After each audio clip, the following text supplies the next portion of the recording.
These are the top 5 we recommend you know, or at least start knowing for the future. Hey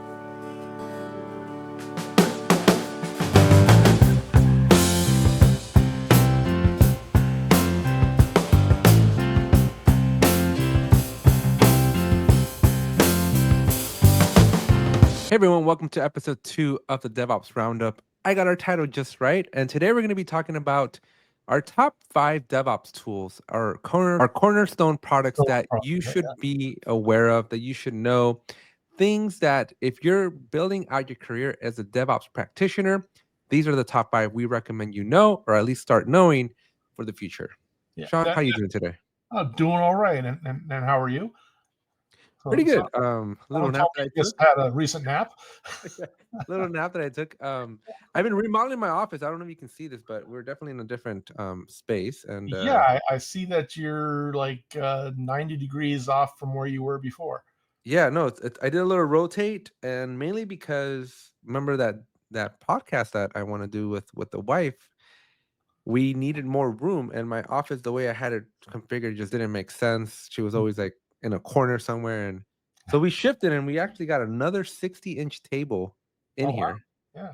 And I feel like I have way more room. Oh, cool. Oh, very nice. Like we can actually do some tap dancing back there. Yeah. My room is definitely over cluttered, and I need to. I will tell you that my wife was like, take inspiration from Sean's rubber ducky wall.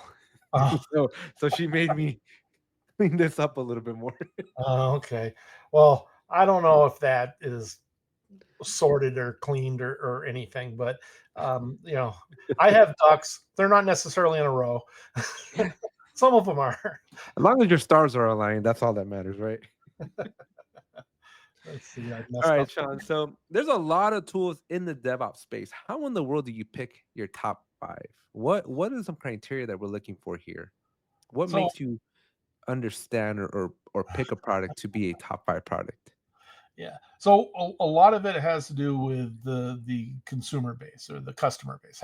How many people are currently using the tool, and what's the velocity or the traction? What are we getting more people on that tool, and do we see a direction for people leaving an older tool and going to this tool, or leaving a more popular tool going to this tool? And that's the major criteria that I look at. And then I look at the company that backs the tool. Are they a pump and dump type company where they're just trying to build a product as fast as they can, and they're going to sell it to somebody, and then the product will end up at like a IBM or a Broadcom, and then you'll never hear the product again. Rest in pieces. VMware, one of those tools, right? That just they were cranking things out in 2010 to 2020, right? And they have that great company. vSphere, Horizon. What else did VMware had going on at the time? I can't really name drop most of the VM stuff, but they, the VMware was revolutionary. They'll take that out. But no, VMware was outstanding. Before the acquisition. Yeah, and you can see the trends that very few customers are wanting to stay with the VMware, and they're all just figuring out what the path is to go to the alternatives. And it's really a shame though, because like some of these tools, like it makes you wonder how these companies are run sometimes, because like VMware Horizon is one that I heard recently that used to be called VMware Horizon. Now it's not. Now it's called like something else. I'm not up to date on what their changes are. Yeah. And again, there's these tools that are like awesome, that work, that I'm assuming bring money in, and like it makes you wonder like what makes a company want to sell off a strong product line? Oh, well, they want to exit. and so that's what we really look at, is how dedicated is the vendor to their product line. Are they just looking for a big payday?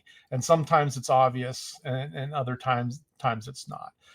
ultimately, everybody's in this for money, but you can tell that there's certain companies that they have their heart in the product. Atlassian is one that I would call out. I would also say GitLab is also a very strong, dedicated company.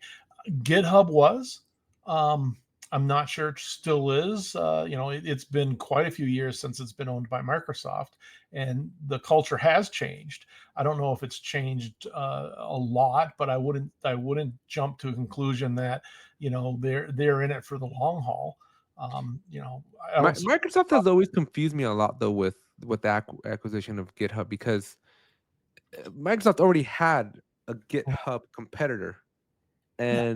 and with the acquisition of GitHub, like, it was always weird. Like, how do you have two competing tools that you own, yet like you promote them both, but one's clearly better than the other? Like, it Mhm. was very confusing to me. Well, it kind of falls into three patterns.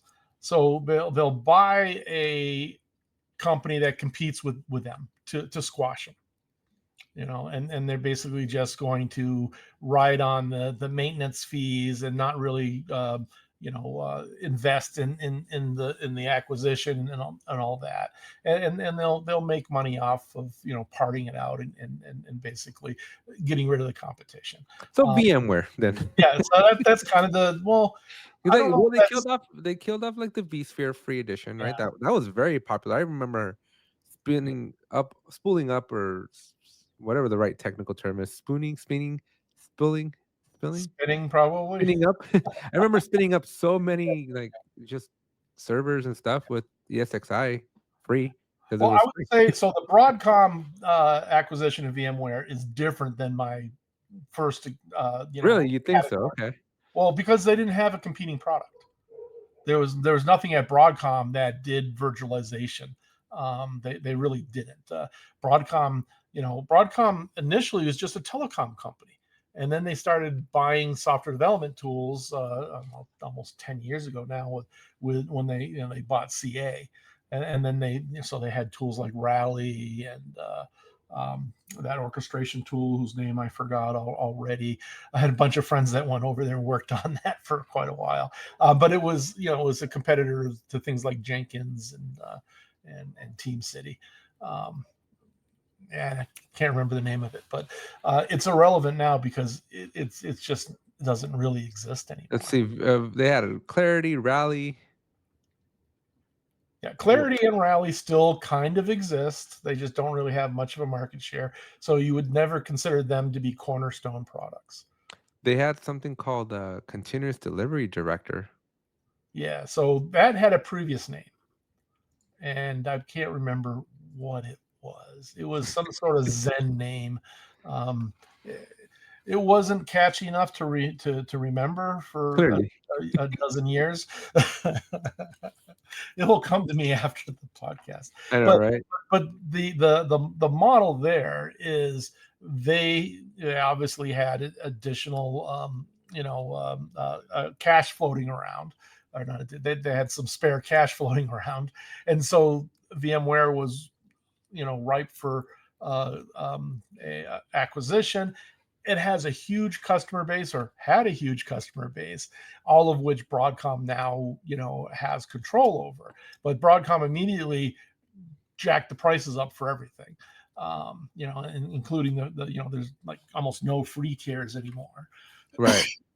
RIP free. Yeah. So that's kind of more of the second model. They're just buying it to part of the first model comes into play here as well, because they're buying it to realize revenue on maintenance. Um, they probably have a skeleton crew left to do development. They're probably ramping up a little bit. They'll do some enough development to say, hey, there's still a pulse in this product. And they do still have a lot of large customers that rely on it, and it'll be a number of years before they could truly migrate to something else. Um, But I Yeah, think for they a data really, center. yeah, well, I think that really did IBM, Red Hat a big favor, because that's pretty much where everyone's headed, unless you're going completely open source. But Yeah, but so that that, gets harder. That gets trickier too. yeah, Zoe CLI. Zoe, I don't know. I ran their names. Layer 7. I did not know that they acquired Layer 7. I yes, remember hearing about Layer 7 a long time ago. they've acquired a lot. It's so there was a number of companies that just would sit there and do M&As on all these software development tools, and then you'd never hear from the tool again. So like there's been a lot of great tools, like MKS was a great version control tool. 20 plus years ago, that got acquired by oh, now I can't remember the name of these things. I should like have notes or something. KS, more current systems. Yeah, that's what MKS stood for. But it was a version control tool. It was pretty good, and then it get bought by the same company that ended up buying, PTC. PTC. But then PTC sold that off to Paramedic. Oh no, that's PTC still. yeah. Paramedic Technology Corporation is PTC. In fact, I might be confusing it with Star Team. So Star But they Team, did lay off everybody. Oh, yeah, the PTC in 2016 announced the closure of the Waterloo office. That basically was the yeah, MKS folks. yeah, and so MKS did go to um, Legacy Integrity Software. It's sad how yeah. these things happened. What makes you think that? Like, what causes these like fundamental shifts? Because like, if GitHub were to go away, that would be something that would be felt through the ecosystem heavy. And Oh it, yeah. and it got acquired. And I think maybe GitHub is a great example of how to do it right, hmm where GitHub got wings the moment it got some Microsoft funding. So jumping back, I googled it. It's Micro Focus. So I used to have a standing one liner about Micro Focus, the place where software products go to die. Um, and if you look at if you Google a list of companies that Micro Focus has acquired over the years, everybody's on there, from Borland, if you remember Borland, to more, I guess, within the last decade, Accurev and Star Team. It's yeah, it's amazing how many products that were close to being cornerstone products, in my categorization, uh, ended up going to Micro Focus. Now, Microsoft Focus then turned around and sold the majority of their stuff to OpenText. Yep, I see that a couple years ago. Yeah, and so it's funny because you never hear of OpenText in the in the software development world. You have to be on a real legacy product or project. Yeah, I'm seeing a lot of COBOL. I don't know about a whole lot of COBOL applications running in 2025, other than like deep government secrets. Well, things that are still on mainframes, and it's funny because every so often I'll get in a conversation with somebody, and they're adamant in how important mainframes are. A lot of my friends at IBM will definitely agree that mainframes are still very relevant, and the vast majority of that stuff is still written in COBOL. So at least everything that you have to maintain is still in COBOL. What an era to be a developer back then. Like that, those were the days where you needed to know your stuff Oh really, yeah, really well. there's no googling anything. There is Yeah. no, clearly there was no AI code assistant. I remember walking into Google's offices back in 2009, and I asked Google, like, who do you guys like ask for help when you need help with your code? Because by 2009, I was Googling a lot of my coding questions. Yeah. Just today. So I can't talk about my current clients directly, but indirectly, I work in this one site that I have to have my computer that's connected to the internet is 3 meters away from the computer that I do all my daily work on. And for the life of me, I could not remember the command to generate an SSH key. I could have swore it was SSH Something. underscore keygen. Yeah. And it was like, no, I'm not rolling my chair over to the other side of the room to Google this. I should, I do this all the time. Why can I not generate this SSH key? And I finally broke down, rolled across the room, and Googled it, and it was dash Dash. instead of underscore. Yeah. And I'm SSH like, oh, dash. crying out loud! How did I not remember that? And Well, you said you weren't trying to do a RM. What is it? The RM dash RF. RF Yeah, because slash. that dash RF will get you. Yes, yes. But yeah, so much of your work, you Google it really Yeah. quick. So we've established a little bit of history. We've established a couple of products that are now bygones, right? Like they're gone. They came. They saw better days. There was an acquisition, for Yeah. better for worse. They may or may not be around. But in 2025, what are our top 5 cornerstone products today? I would say Jira is the one that rises to the top. Jira is the number one cornerstone product right now. Almost every software development group that you have either is currently using Jira, as their main tool, or they have had Jira in their organization. So just knowing the basics of Jira is going to help any software developers And career. it's interesting that I asked you this question. Your first response is Jira, which to me is a project management tool, not a DevOps tool. Well, So project how does management it? is very important in DevOps.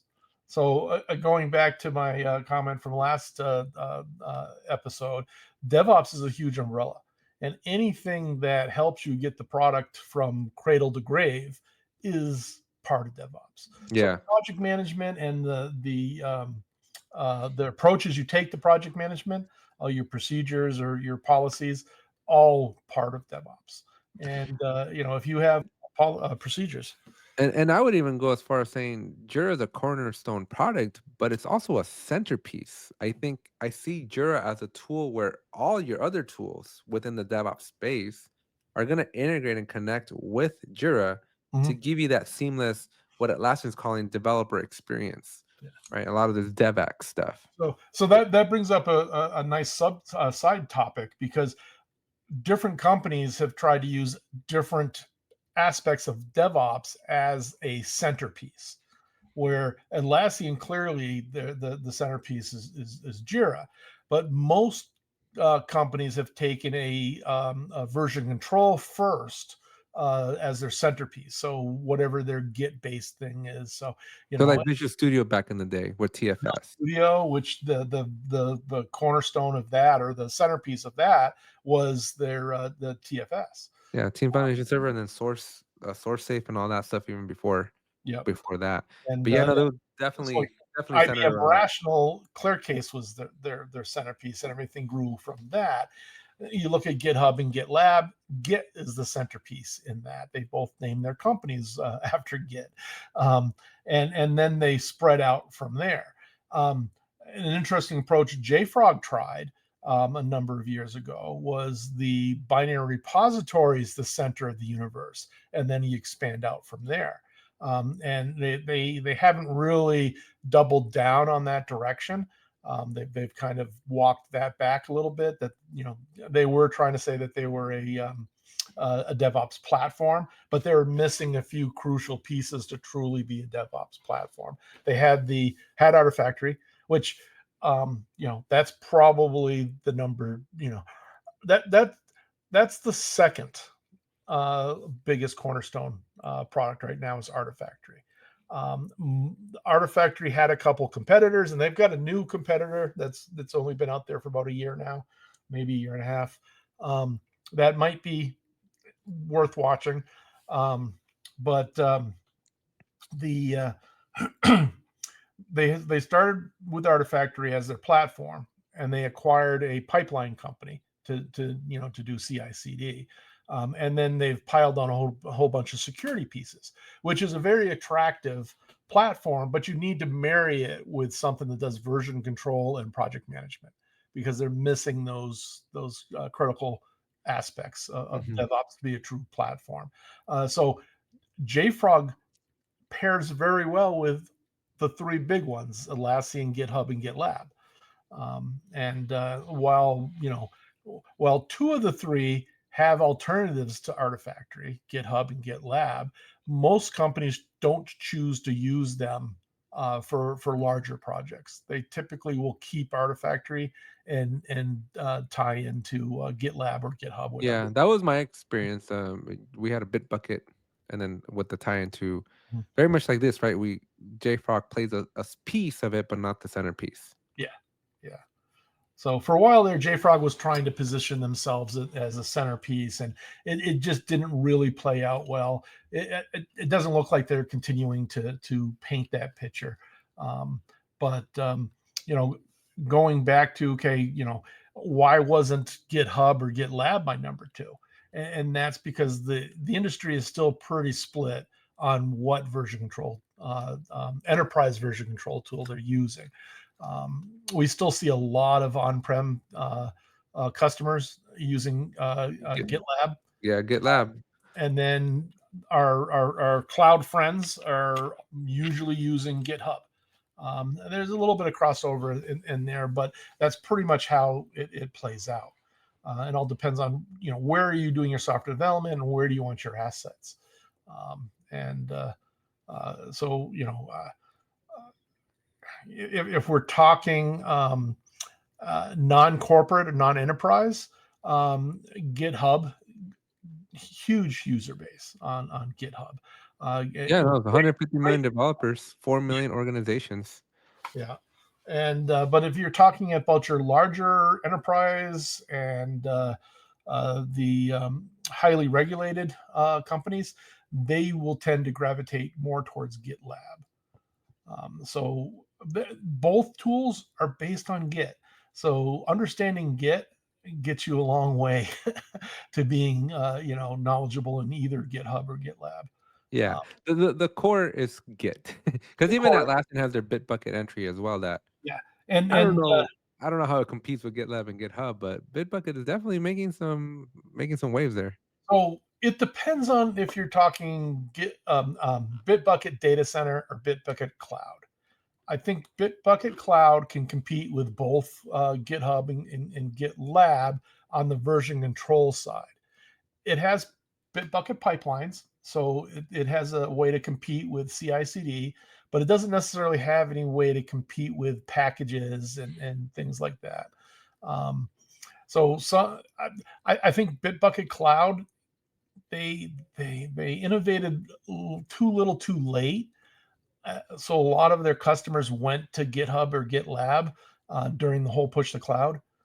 So customers followed Jira to the cloud, but they didn't necessarily follow Bitbucket to the cloud. Yeah, And there was a underlying feeling in the industry that Atlassian didn't care about Bitbucket, and sometimes you heard that from Atlassians.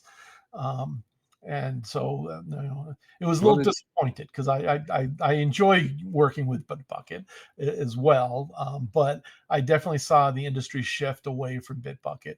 Most of my ex Bitbucket customers are still current Jira customers, and I don't see Jira going away anytime soon. From those particular customers, but they shifted to GitLab for the most part.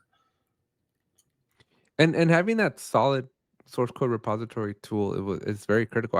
I grew up with migrations out of TFS or out of Subversion into Git, and those were challenges, right? But you kind of had to know where are we going. There was again a couple of options, and migrations suck and migrations are hard. So it's, especially when you're picking that cornerstone product, you want to pick something that's going to have some longevity to it, right? Because the last thing you want to do is find yourself in 10, 15 years migrating 20, 30 years worth of history again. Exactly, or worse, in 5 years. Yeah, Yeah.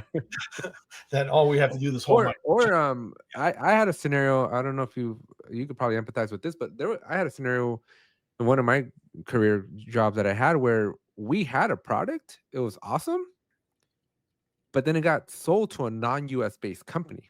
And all of a sudden we had a problem yeah.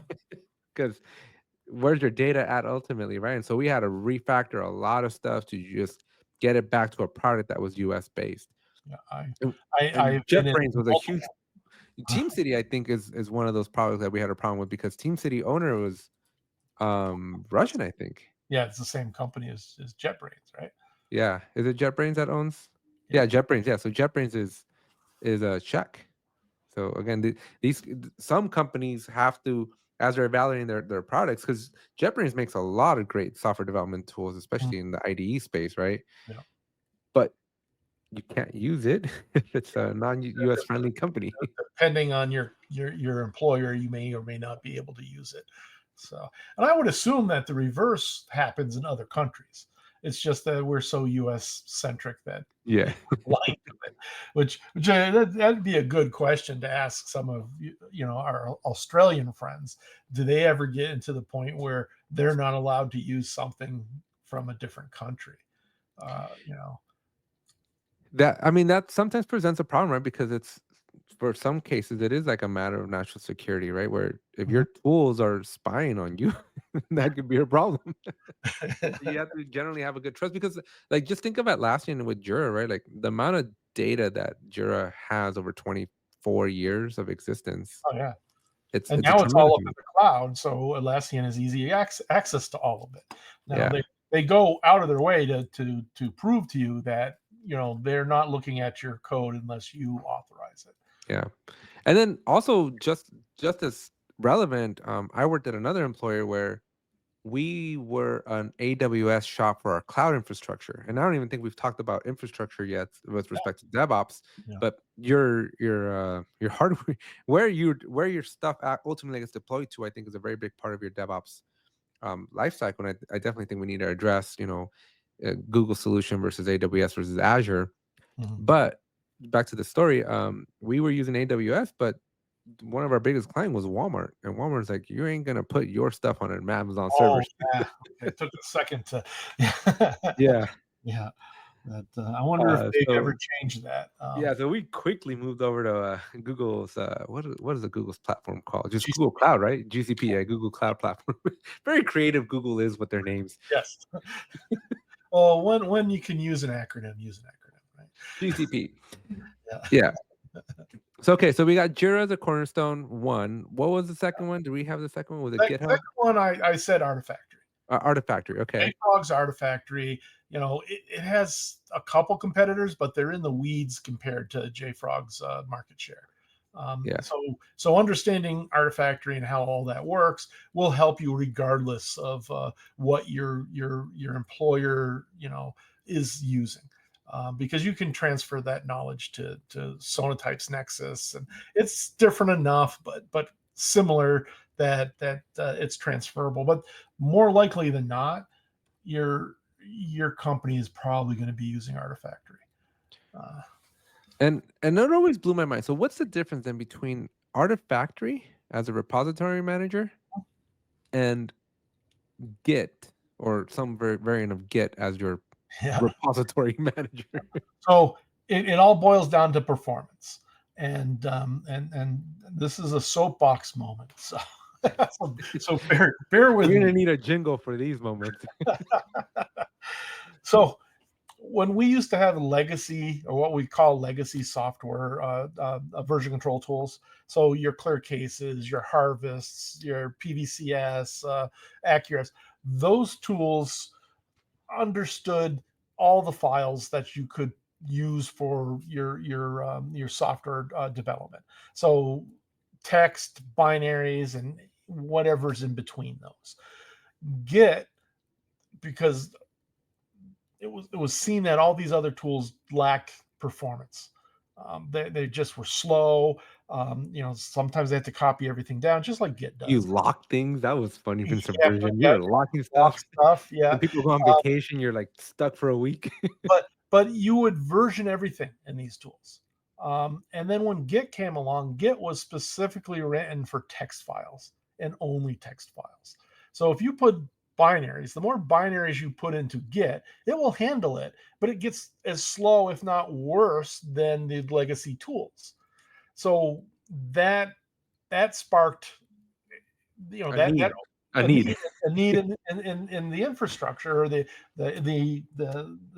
ecosystem, or whatever we want to call it, that we should be putting binaries in some other system. So, things like Git LFS came out of all this, and it's okay, but it doesn't necessarily understand the programming languages the binaries are created in, and that's where tools like Artifactory shines. You tell it, hey, this is a Java file, or I'm pushing this stuff in there with Maven or Gradle or whatever, and it keeps the binaries versioned in that other database, and you only pull down what you need when you need it. With Git, and you do a clone or a fetch in Git, there's different aspects to whittle it down, but for the most part, you're pulling the whole repository Right. down each time you do a clone. And that's where the performance problem comes in. If you have gigabits of binaries in there, Yeah, when you're deploying an entire OS. yeah, and so basically your clones end up taking 30 minutes, an hour, 2 hours, or more, and you're trying to do a CI/CD pipeline, and the first thing it does Minute. is And clone. each minute counts. Yeah, each minute counts, and so you want to keep that small. So if you only keep your text files in Git, those clones typically are very Mm. very quick. And then during the compile of your CI pipeline, if it needs some of these libraries, it knows how to go out to Artifactory and And pull call it and get what you need. Yeah. and That so I mean, that was revolutionary. I remember when I first met Artifactory, I was like, why in the world are we putting things over here? Like, yeah, what's the point? yeah. But yeah, that totally Well, makes sense. the mindset in the 80s and the 90s is version everything in one big repository. So everything in the kitchen sink goes into ClearCase. And a lot of people moving from these legacy systems into a Git-based system have the same mindset. It's like, well, we want all the history. And it's like, well, we need to do some weeding of your history. So, binaries go over here, and text files stay. And, we dare to call it like refactoring, and it scares everybody. Yeah. So we got Jura, we got Artifactory. Now we know the value of Artifactory. Mhm. What's that third one? So the third and then close fourth is Git. So we Okay. can just say Git, or we can call it GitHub and GitLab. So Okay, source control management in the Git based. Okay. yeah, Git So you gotta based. pick, and we've kind of already made the case for why you would pick GitHub versus GitLab, and why Bitbucket is in a Well, distant third. yeah, yeah. So that's the key. So we can wrap them all up and say they're the third. It's going to make coming up with a fifth a little more harder. But Well, maybe it's okay. So well, let's go to the fourth one because I'm curious to hear what's your fourth one then. so the fourth category is CI. So Okay. continuous integration. And whether you call it a CI/CD tool or if you have separate tools for that, really depends on what you're creating and what you're deploying to. But Jenkins was always the cornerstone product here. Now it's kind of Jenkins is not the is not the favorite kid on the block anymore. Most companies are trying to move away from Jenkins. A lot of large enterprises are still limping along with Jenkins. Jenkins is doing fine. Jenkins kind of tripped up a little bit when it moved to the cloud, though. No, like it was great on prem, but moving on cloud, I didn't see as much traction then. Yeah, well, no, they also came out with a new name for it. They ported it to, what was it called? Tecton. I can never pronounce it, but They had another. I didn't even know yeah. what happened to Jenkins. But yeah, there's a lot of cloud native CI tools out there, like Travis, Circle. Those are the top two that come to my mind. But there's others, BuildKite, that are all great. I don't think there's a cornerstone product right now. I would say Jenkins is probably still the leader here, just because it was so invasive over the last couple decades. But it's no one's favorite tool anymore, or it's only a few people's favorite tool. Um, but Yeah, but also so but I so use Team City, but definitely yeah, Circle Team CI. City is more of an older one, but yeah, it's still out there. But if I'm reading my history here correctly, a lot of the CI/CD part is now being embedded into your tool stack. No, like Yes. Well, AWS has like their stuff, right? they did. They're shutting all that down.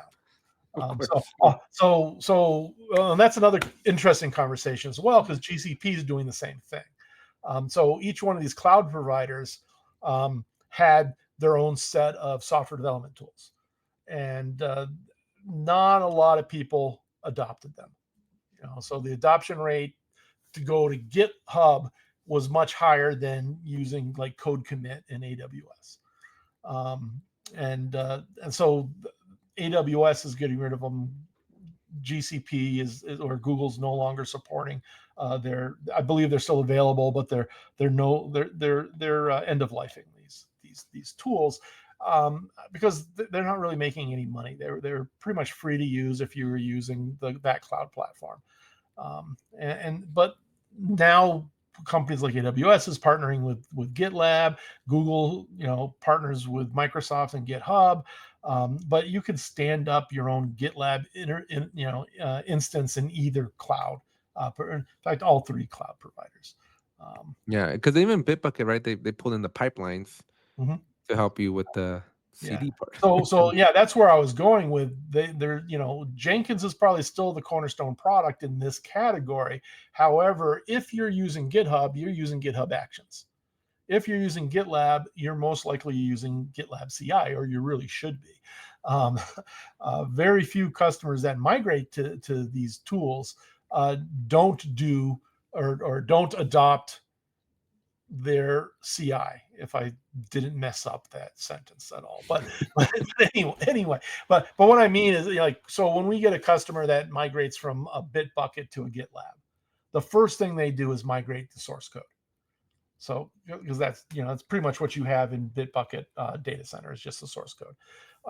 The second thing they look at is the CI solution, and it's usually moving from Jenkins into GitLab CI, because most of those companies abandoned Bamboo or never adopted Bamboo for Jenkins. Back in the day, there was very few customers that would be a total Atlassian shop. They Yeah, do all the Atlassian products except for Bamboo. yeah. We were Team City at the time, Yeah. So so so yeah, they would go from Team City into GitLab CI or GitHub Actions, depending on where they went. And so, since we have these two large companies, GitLab and GitHub, pushing a platform play instead of best of breed, which is still what Atlassian is doing. Atlassian was trying to go to platform at one time, but it's clearly they're looking to expand beyond software development, and so they're not really digging into, hey, we're going to have a product for every aspect of DevOps anymore. But that's where they were going 10 years ago. Uh, mhm. but so it's in, I understand why they're doing it. They're trying to get more the most possible amount of people onto Juras as they can. And let's not waste time worrying about things like binary management or even to source code management. Although I am a big fan of Bitbucket Cloud, but Yeah, I think it's got too few customers, and the big shift away from legacy to Git based systems, most of that's finished.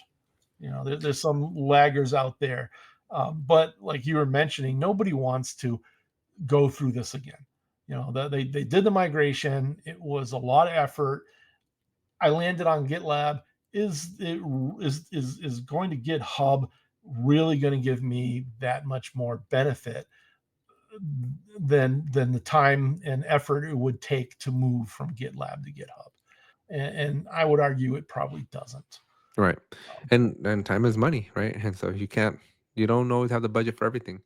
Yeah. If we wanted to look at a fifth category, where does something like Docker fall into play? So now we start talking. So Docker would strongly be in part of the CD type of category. It's more infrastructure, and then that opens up a huge can of worms. Docker was instrumental in helping us out with containerization and what eventually becomes platform engineering and all that. But that's also where VMware lands. VMware is clearly not the cornerstone product there. Docker could be, but I think what really is Kubernetes. Kubernetes, okay. In what's the difference then between Kubernetes and Docker? Completely different. Kubernetes is more of the orchestration level or layer, and Docker is what Kubernetes. The thing that you push. And one of many things that you can push with Kubernetes. So why would Kubernetes be the cornerstone then if it's not the foundation? Because it has the market share. Almost every customer that you're going to talk to that is doing something that's web facing and cloud facing has Kubernetes in some aspect. One would say Terraform also has a good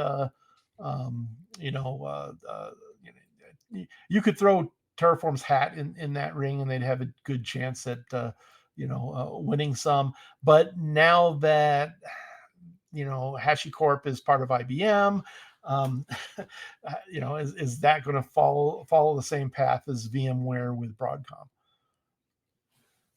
And it's interesting, like I know Kubernetes as it was coming up, right? It's only 2014, 10 years ago. Yeah. How quickly it can revolutionize the market. Yeah. Like there's a huge cult following. Oh, there is. And in fact, for many years, everyone was assuming that everyone plays with Kubernetes, but no one uses it in production. And I think that myth has been busted over the since the pandemic anyway. Yeah. One of these episodes we're gonna have to talk about like coding languages and stuff and like the history of them as well, because things like Node.js and stuff like that, like their inceptions and their stories are interesting to me as well. Yeah. Because like Kubernetes is a Google product, right? It's something that was bred in-house. And I think we're also gonna have to have a conversation with like AI models like Llama and OpenAI stuff. Yeah, and I think the AI tools are going to sneak into our top 5. I don't think they're there yet. And even if AI was part of the top 5 tools to learn in a DevOps career, I don't think there's a leader right now. I think that there's a number that are they're all up there in a pack together running the race. And any given week you look at that and they may be one that's slightly ahead, but the next week somebody else is slightly ahead. Yeah, because Google just dropped a major update of Gemini like 2 or 3 weeks ago that was like from a development perspective instrumental, right? It was a big shift. Yeah. But then OpenAI is going to drop a release 2 to 3 weeks later. Yeah, and it seems like I'm learning about a new AI tool pretty much weekly, and I just don't have the time to go research all of them. And hey, does this have merit? Where did it come from? Because usually you'll find out that there's like 2 ex OpenAI employees behind this new tool. So let's talk about that for a second though, right? Because as we're talking about cornerstone products, I think this is we're basically telling folks, our audience here, like invest in learning or getting good at one of these cornerstone products, because they're going to help you from a career perspective, right? They're going to help you from a stability of running your business perspective. But AI has changed a lot, and the DevOps space is changing a lot. Mm-hmm. And you've clearly seen it over the last 30-year development here. How did you stay up to date back then versus what are you doing today to stay fresh? It's completely different. Back then, if you just read you read the release notes on things that are coming out, you go to conferences, specifically non-vendor specific conferences, to learn what other people are doing, and message boards, before the major before the web, that's basically where you learn things. So you wouldn't have major changes less than once a year, if that. Nowadays, like I said, every other week I'm learning about some new product that's coming out that's going to take over name your category. and it's difficult. So it's even more important to try to figure out which ones are important. Um, so a good example, and I don't know if I want to start a segment of picking on my co-founder of my company, but um, he got sold on this tool that the guy, he painted the salesman painted a perfect picture of, hey, this is a complete DevOps platform, from cradle to grave. It does everything. It hits all the different aspects and disciplines inside DevOps. And we want a US based partner to push this, and completely sold on this. And I don't believe the thing sold a single license. This was like maybe 10 years ago or so. Um, so I might want to start. I won't name his name, but I might. I pick on him a lot, and we're really good friends, and I've enjoyed running the business with him for 26 years now. But there's, just like your co-host on your other show pick on you. We Right, pick. a little friendly fire goes a long way. Yeah, yeah. So and the reason I bring it up is that tool had a lot of promise. I kind of smelled vaporware from the beginning, and but I allowed him to chase it. I could be wrong, not often, but I could be. I like this could have legs, but it ended up going nowhere. But the guy led him on for almost 2 years. On how this is going to be, this is going to dethrone GitHub and everything, and it went nowhere. In fact, I actually I do remember the name of the tool, but I won't spill the beans here. Oh, Sean, you're too funny. So as we start wrapping up here, the last quarter of the episode today, Well, we need to come up with a number 5. So, so I would say number 5 deserves to be a security play, and okay. you really need to know some security tool. Now, the problem with that is security tools, for the most part, are geared to a particular industry. So they're more vertical specific than generic.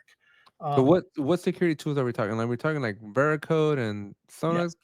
SonarCube, or Cube, Sneak, Black Duck is more of a legacy one, but those type of tools to also include things like Fortify and Coverity. These are things that well, so the one I like the most, but I don't know if it fits to as a cornerstone for our fifth category here of security, is JFrog's advanced security.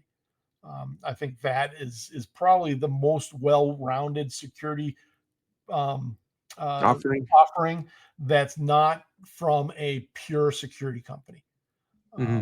so, like, if you go to like who owns Black Duck these days, Synopsys, they've got a series of security tools that you can implement, and depending on your vertical, it could give you complete coverage. But more often than not, if you're not in like the automotive world or the defense world, it might not have everything that you need. Hmm. But like if you're developing code for a web-facing entity like a Etsy or a Netscape or something, Netscape or no Netflix, Netscape. that, That's taking us to that's an old different browser, yeah. era. So so That's a whole other episode. Let's just talk about your Netscape. security footprint's different, so you need a different security tool. But if you understand like the SaaS and DaaS offerings of both GitHub and GitLab, then you've got a leg up on a lot of the other if Yeah. you're seeking a job, the other candidates. And the developer landscape has changed so much, right? Like I remember when I was in college, I graduated from college with a bachelor's in computer science and computer engineering in 2012. So by 2012, we had GitHub. I mean, it still wasn't owned by Microsoft, but we had GitHub. We had CI/CD tools. Jira was definitely around, right? but none of my coursework ever covered or touched any of that. So we No, emailed files to it each really other. should, but Yeah, it never does. and Um, and so it's always been like it's been a shock factor, right? When you come out of college and you're enter the industry, and you're like, what do you mean binary? Like, you I might, don't know, don't I just email this thing to you and like it works? well, okay, that brings up two different stories. But my Story time with Sean is a segment we're gonna need. so my first exposure to version control was SCCS, which came with Sun Microsystems OS. It kind of predates, or it's an early version of Unix before Solaris was a thing. Um, and then from there it spun out to RCS. But my college is littered through the 80s. I didn't do one straight 4-year degree because I joined the military in the middle, and did 5 years in the army. But anyway, none of the programming classes I took, and I went for an EE, so it wasn't even. I don't That heavy on the software. I don't even think there was a software degree back then, and so this is the mid to late 80s. Um, and they probably was like system design or something like that. But the two programming classes I remember taking was Pascal and Visual Basic. Um, and I don't remember much of the Visual Basic other than it was almost irrelevant as soon as I started Visual working. Basic was something Microsoft tried to get there in Office, right? Like in their Office products, Yeah, you yeah. can make. I'm sure it still lives on. But um, I used to but work yeah. as a I used to work as a Microsoft student partner, which was I was basically a marketing rep on my university campus for Microsoft. Mhm. And I remember my Microsoft employee that would give me resources and stuff. He came over to my student office one time and he saw a book on Visual Basic, grabbed that book and tossed it straight into the trash. So I think I still have it. I think I dug it out. I have a ridiculous amount of um, uh, not useful textbooks. I So do too, as you can see. I was kind of organizing my office and moving all the science fiction and fantasy books out of my main office into a secondary office, and trying to only keep the O'Reilly books and the tech books in here. And I have a whole series of Windows NT, uh, and so apparently either me or one of my employees would buy the new book each year. A new version of Windows NT came out, and I still have them all. Yeah. I have a thick Visual Studio 2010. It's like this thick that So somebody put on my office one day. my most prized old textbook, I guess it's more of a product book, is there was a tool that eventually IBM ended up owning, but multiple companies ended. Qualtrics was the first company that created this tool called DDTS, and it was an issue tracker / really light project management tool. So it would compete with Jira if it still existed. Uh, and that was the very first tool that I really became an admin on. And I have the version 2 user manual for it, to include the source code printed out in the back of because the whole thing was written in awk, which is Okay. a terrible programming language to write a program in. Great little tool to use for like little Unix snippets or Linux snippets to, We you did know, YAML when we were doing documentation that was code based. yeah. Well, YAML didn't exist back. Not, But not I back then. actually, if I really wanted to, I could sit down and retype in, or maybe scan it and do an OCR or whatever, and I could run version 2 of DDTS. Not sure why I would ever want to, but I actually enjoyed that. I actually did consulting on DDTS until the early 2000s, even though it had been replaced by IBM. And I think '99 ClearQuest came out to replace DDTS. Yeah. I've So, heard COBOL like programmers are still like since they're a dime a dozen, oh yeah. that you can get a serious paying job if you know COBOL because you'll keep the United Well, States they're government not a dime alive. and they're very hard to find. Yeah. But it's like literally Social Security will stay alive if you know how to program in Oh yeah, COBOL. yeah. Well, I was walking around my current client's office today, and it came it came to mind that I'm one of the youngest people in the office. So I'm like, the median age here must be 70. It's so interesting. I used to work in defense contractors, and I was in my early 20s working at this company, and for the longest time, I ran a 10-year career at these defense contractors. I was 23, 24, 25, and the next closest employee was like 47, 48. That's still the same thing in defense contractors. They seem to be able to attract the college kids, but then the college kids They learn. lose them. Yeah, they lose them very quickly because they learn that this is not a fun place to work. Yeah, no, my wife was in a closed environment, so Mhm. you can't put things on your resume, Yeah, and she was programming in Ada. And who the heck is going to give you a job programming in Ada? yeah. Well, that's not as in demand as Cobalt, but it's still out there. Yeah, but I told her get out of there because, like, as a software engineer, if you like, these companies didn't have, and this is kind of why we even went down this tangent, right? It's like the products and tools that are available for you from a great software development lifecycle management perspective, Mhm. right? DevOps included, and all the tools we talked about today, don't get enough love as like learning the programming language, True.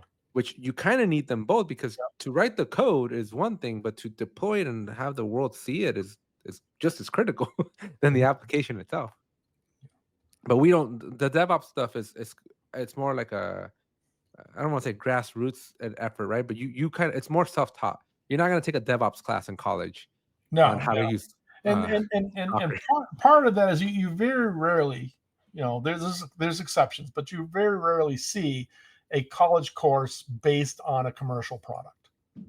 So it makes sense that they're based on programming languages because that's not always tied to a particular vendor.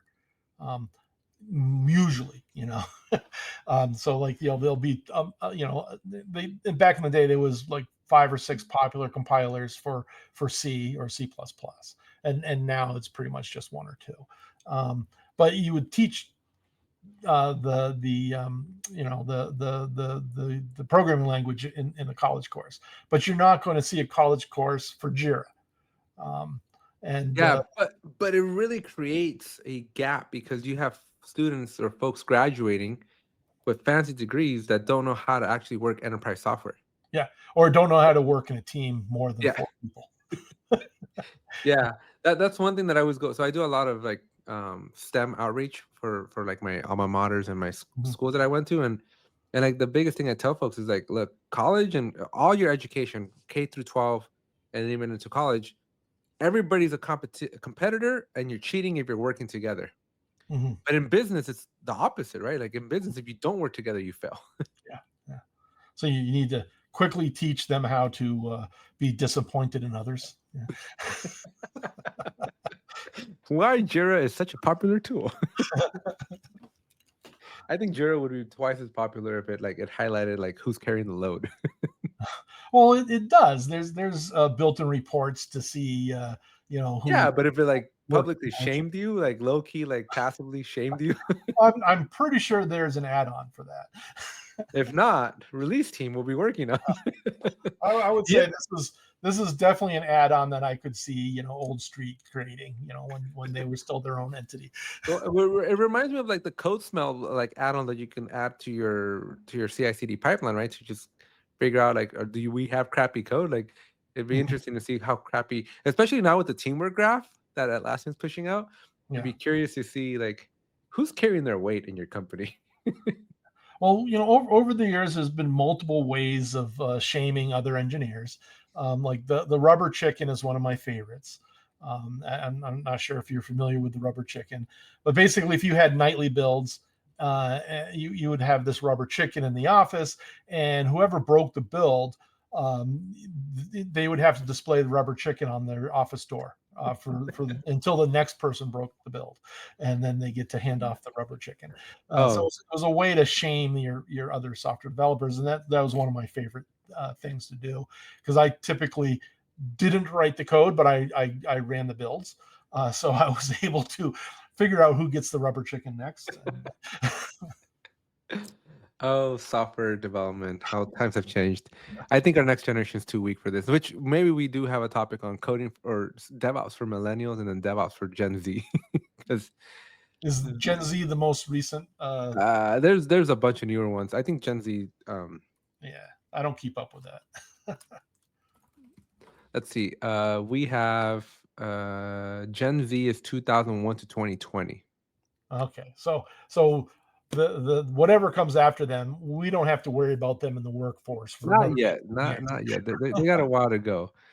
But the Gen Zs are entering the workforce, and I'm a millennial, and I still believe, like, I still worked in an era, or I grew up in an era where I missed the pension, right? Like, I'm my generation, What am I? Gen Gen X? whatever. Yeah. Before me is Gen X. It's Mo, 1965 to 1980. yeah, most of the Gen X missed pensions too, unless you worked for the government.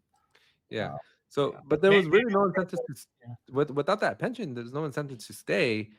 And No. so, but what I'm seeing a lot of, um, and I don't know if we want to include this part in the podcast, but what I'm seeing a lot, like with my new Gen Z folks that I mentor, like mental health is a very big, serious thing for them, Mhm. but they quit right away. Like they can't take the heat. Like They, doing they a 12, I don't did start work. 17-hour workdays at my employers, and Mhm. I dealt with it. Yeah. No, I did that a lot, and I still do 10 hours for a client, and then this type of stuff in the evening. So I'm often doing 12 to 14-hour days. Um, I Yeah, but really try to make sure the weekends are my own, but that doesn't always work out either. I feel with the newer generation entering the workforce, we have a lot of folks that if you can get 2-3 hours of productivity out of them a day, that was probably a really, really good day. Well, it's interesting because it's an aspect of DevOps days. So if you've ever been to a DevOps day event, there's going to be at least one session. There was sometimes there was almost all the sessions were talking about mental health, and I think it has a place in under DevOps. Making your organization pleasant to work with, and not not something that you dread going to every day, is very important in building an organization. How much DevOps people can contribute to that, obviously just don't be a jerk to your other your Yeah. coworkers. But It goes a long way. But yeah, there's if you go to DevOps days, you're going to hear at least one talk about mental health and other things like that. So yeah, I worked in exchange and email for a very, very large defense contractor, and email couldn't go down. And so we were on it was an 8-person team, and we're on a rotation. So every 8 weeks, basically, it was your turn because every person would get a week. But it was a 24/7 thing that week that was yours, and it was intense. Like I would lose sleep over it because if a hard drive went down yeah, or the CEO couldn't get their email, like it was on you to fix at 2 in the morning, 5 in mm, the morning, whatever time it was. yeah, But I sounds. took a lot of pride. Like I took a lot of pride in like keeping it up. And Mhm. even though I would wake up in sweats and like puddles of sweats of just nightmares. Yeah, so that's not a good mental health situation, and Probably not. not necessarily sustainable either, because Right. Which is why again the rotation, right, I think really helped. But in the DevOps space, I think, and maybe we can start ending with this, right? Is it's a shameless job. I'm sorry, not shameless. It's a thankless job. yes, It's a yeah, thankless job because without the DevOps aspect of it, again, an application, a gene like a prodigy programmer could have built the greatest application in the world, but it stays on that person's computer mhm, without the DevOps part of it. And scaling and really delivering. I mean, I still have Windows XP Service Pack disks. I do as That was well. your CI/CD back then. I have a closet full of 3.5 and 5-inch floppies. Yeah, but today today it's ever more critical, right? And unfortunately, a lot of it's automated, right? A lot of it is you know, simplified Yeah. or like I said, automated. But it's still something critical that's important to every company's infrastructure. And something that not a lot of companies take serious, especially like in the startup world, right? Like you just need to build something Oh yeah, yeah. The and most successful products didn't follow any type of policies or procedures or anything. or Jira. Yeah, yeah. To include Jira or DevOps or Agile, they just got it out the door, and then they're stuck. What do we do? What's the Yeah. next step? And that's when Dude, they have I've to get been in the discipline. that Yeah. yeah, that startup that you say that 300 people is not a startup.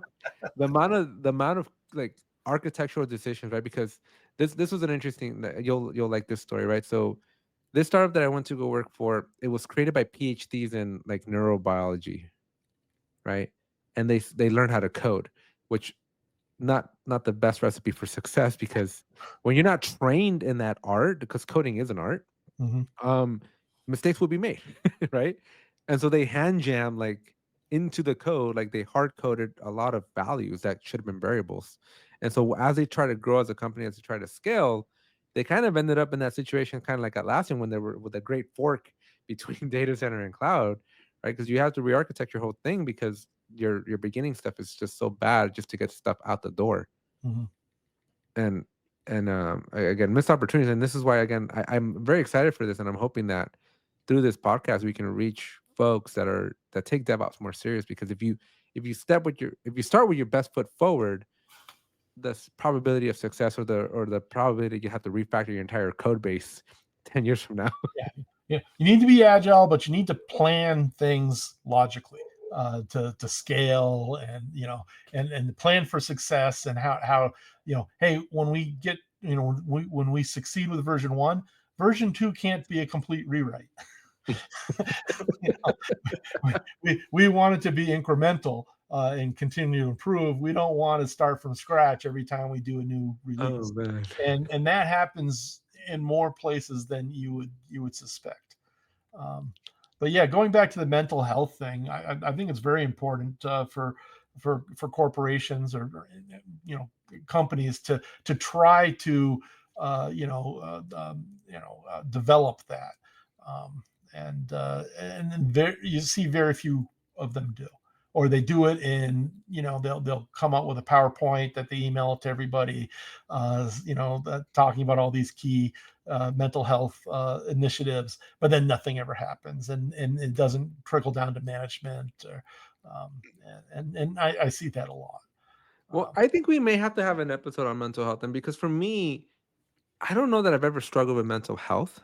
um I I believe that if you rally behind a mission, but maybe it's in bursts, right? Maybe it's a burst thing, but yeah. I believe if if you are pushing a product out the door, and you hear this from LinkedIn's founder, what's Mhm. his name? He says this a lot, right? Like, and then this is why that RTO is like so popular right now, where a lot of Is it companies popular? It's happening a lot. I don't know if it's popular.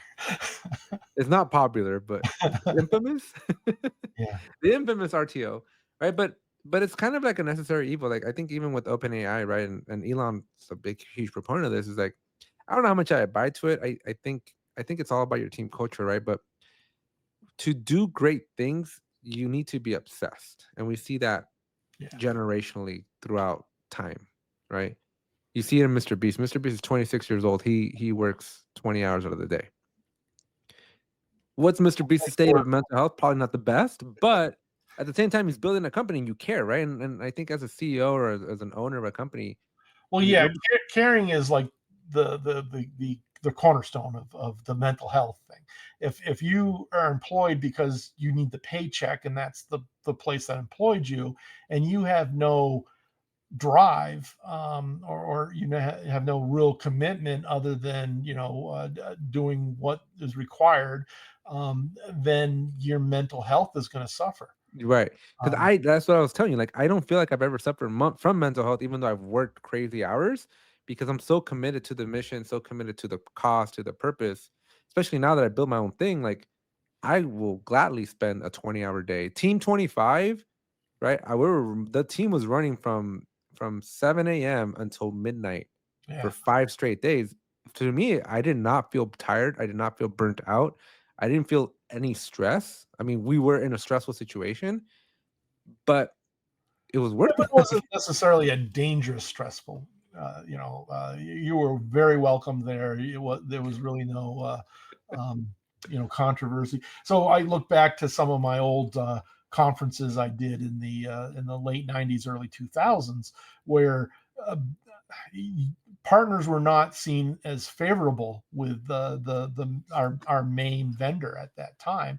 And yeah, you bought you paid for a booth to be there, but they did everything to make sure that you weren't talking to people outside of your booth, or you didn't bump into somebody out in the hallway or during lunch, and they were really strict about things. It was a very adverse environment, and I wish to never partner with companies like that again. And one of the reasons I am no longer a single partner consulting company anymore, or a single vendor partner consulting anymore. You don't That's how put we your eggs in started. one basket. Yeah, that's how we started, and it was actually painful when that company pretty much became unfavorable. Yeah, Um, imagine if you were a VMware consultant. Exactly. If we had tied our horse directly and only to VMware, we would be in the same boat that I was when IBM basically Shuttered. shuttered. Yeah. So Yeah, I still can't believe IBM's still a household name. it My is. very first, It does so my, much more than just software I development. know. Yeah. My very first computer was an IBM in 1998.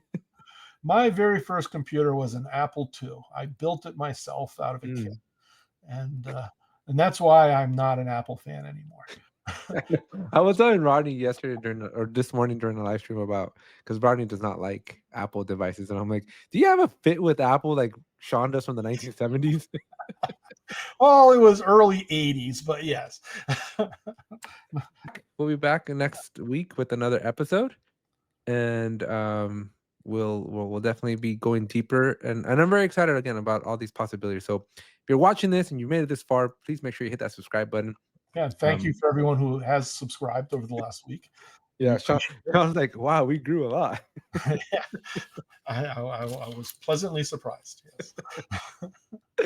And then let us know in the comment section, which tool do you think is your cornerstone project?